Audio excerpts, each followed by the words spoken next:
Bom, vamos lá. A cena é a seguinte. De um lado, o biólogo Richard Rasmussen. Do outro, 25 ativistas veganos.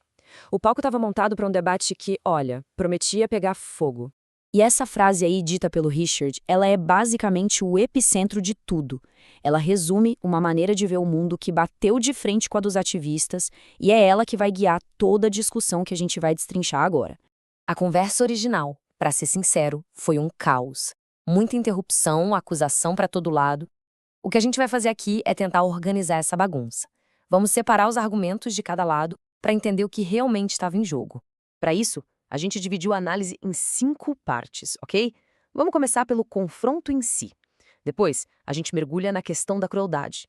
Passa pelo meio ambiente e saúde e termina no ponto principal, aquele que ficou sem resposta.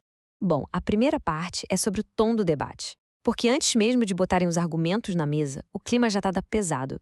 A discussão descambou rapidinho para o lado pessoal. Pois é, logo de cara, o Richard já desqualificou uma ativista. Ela trouxe umas acusações antigas sobre o trabalho dele e, em vez de debater o ponto, ele simplesmente atacou a capacidade dela de argumentar. Isso já deu o tom do que viria pela frente. E essa postura mais defensiva apareceu várias vezes, sabe? Ele deixou bem claro que não ia tolerar o que ele considerava um ataque pessoal, chegando a ameaçar ir embora.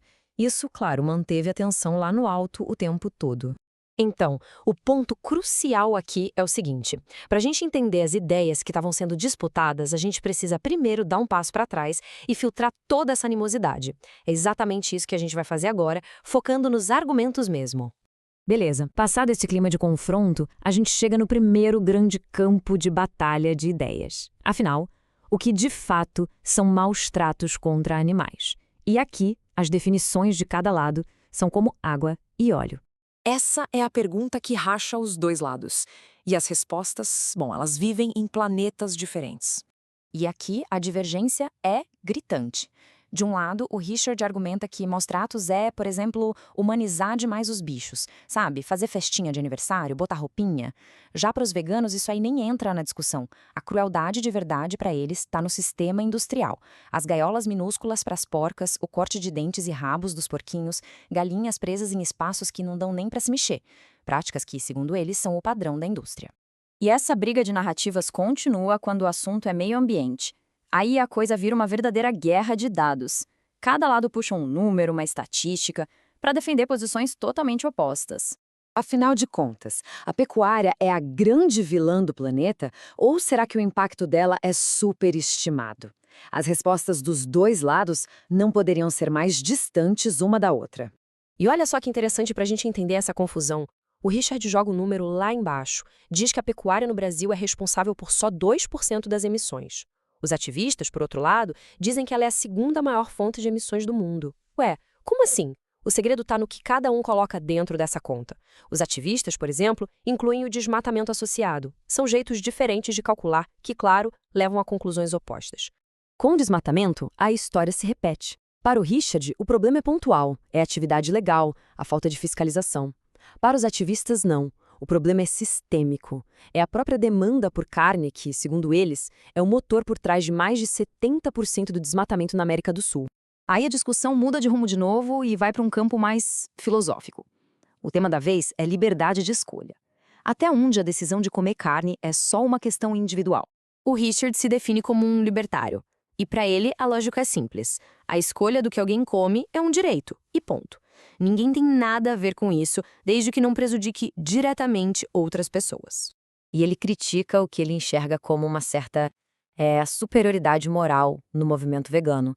Na visão dele, os veganos pegam uma escolha pessoal e transformam numa medalha de virtude, sabe? E acabam julgando quem pensa diferente. Mas aí vem a resposta dos ativistas, claro, e ela vem com dados de saúde pública. Eles citam a recomendação do INCA para mostrar que a escolha de comer carne tem, sim, consequências, como o risco aumentado de câncer. Ou seja, o argumento deles é que essa escolha individual tem um impacto que vai muito além do prato de quem come. E isso tudo nos leva à questão final, a mais profunda, a que, no fundo, explica todas as outras brigas. No fim das contas, o debate não é sobre dados ou saúde, mas sim sobre o propósito da existência de um animal. Os ativistas fazem questão de definir o veganismo não como uma dieta, mas como um princípio ético. O objetivo é lutar contra a exploração animal, dentro do que é possível. E mais importante, mudar a nossa percepção de que animais são coisas, recursos à nossa disposição. E aqui a gente volta para a frase do começo, a do Richard. Para ele, a própria existência de animais como o boi está totalmente ligada à sua utilidade para nós. Sem essa função, eles simplesmente não existiriam. No fim, é isso. Um lado vê os animais de produção como seres cuja existência só se justifica pelo nosso consumo. O outro lado acredita que eles têm um direito à vida por si mesmos, livres de exploração. São duas filosofias que simplesmente não se conversam. E é essa a pergunta que fica no ar sem resposta. Se a utilidade para a gente não é a razão de um animal existir, então, qual é? O debate não dá uma solução. Ele só escancara um abismo filosófico e deixa para cada um de nós a tarefa de pensar sobre isso.